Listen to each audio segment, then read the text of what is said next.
माळशिरस तालुक्यातील चौडेश्वर वाडी इथं एक अत्यंत धक्कादायक आणि थरारक घटना उघडकीस आली आहे। शेतात मजुरी करणाऱ्या एका मजुराच्या 35 वर्षीय पत्नीची शेतमालकाच्या मोठ्या मुलानं डोक्यात पिस्तुलातून गोळी झाडून निर्घुण हत्या केली। उषा विजय साठे वय 35 असा मृत महिलेचं नाव आहे। या प्रकरणी आरोपी सचिन जगन्नाथ देशमुख राहणार चौडेश्वर वाडी याच्या विरुद्ध माळशिरस पोलीस ठाण्यात हत्येचा गुन्हा दाखल करण्यात आला असून पोलीस त्याचा कसून शोध घेत आहेत। फिर्यादी विजय सुदाम साठे वय 40 हे मागील 10 वर्षापासून चौडेश्वर वाडी येथील शेतकरी जगन्नाथ देशमुख यांच्या शेतात मजुरीचं काम करतात। शेताशेजारीच पत्र्याच्या शेडमध्ये आपल्या कुटुंबासह ते राहतात। नेहमीप्रमाणे 6 जुलै रोजी सकाळी विजय साठे हे शेतमालकाचा मुलगा सचिन देशमुख आणि इतर सहकाऱ्यांसह डाळिंबाच्या बागेत औषध फवारणीचं काम करत होते। दुपारी 1:15च्या सुमारास विजय साठे यांच्या पत्नी उषा साठे या डाळिंबाच्या बागेच्या बाजूला असलेल्या रामभाऊ लांडगे यांच्या पडीक जागेजवळून जात असताना अचानक मोठा आवाज झाला। पाठोपाठ उषा यांच्या ओरडण्याचा आवाज आल्यानं विजय साठे आणि इतर कामगारांनी त्या दिशेने धाव घेतली।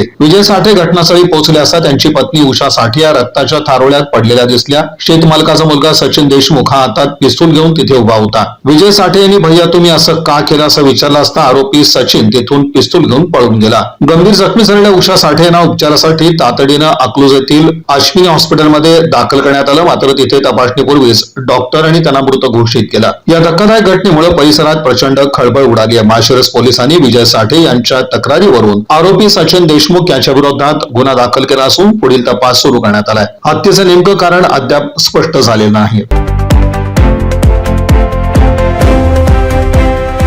या बातमीपत्राचे प्रमुख प्रायोजक प्लॅटिनम मॉल इंद्रधनु सोलापूर। सोलापुरातील सर्वात प्रतिष्ठित इंद्रधनु सोसायटीचा नवीन भव्य कमर्शियल प्रोजेक्ट आता रेल्वे स्टेशनच्या अगदी शेजारी शहराच्या मध्यवर्ती ठिकाणी।